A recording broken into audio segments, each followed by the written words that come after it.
প্রিয় শিক্ষার্থী বন্ধুরা, অসীম ধারার ধারাবাহিক আলোচনার আজকে চতুর্থ পর্ব। এখন আমরা চতুর্থ পর্বে দ্বিতীয় নম্বর অঙ্কটি সমাধান করব। এখন আমরা প্রশ্নটা না লিখে সরাসরি প্রথমে অসীমতার সমষ্টি নির্ণয়ের জন্য প্রথমে এ লিখি। এ সমান দেওয়া আছে 1, আর সমান হচ্ছে দ্বিতীয় পদ ভাগ প্রথম পদ, তাহলে 1/2 ভাগ 1 ভাগ করলে হবে 1/2।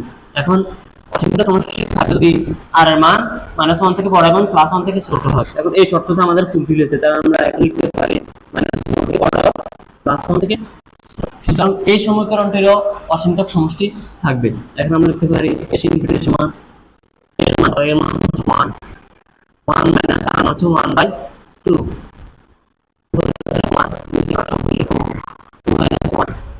এখন আমাদের থাকে উপরে থাকে 1/2।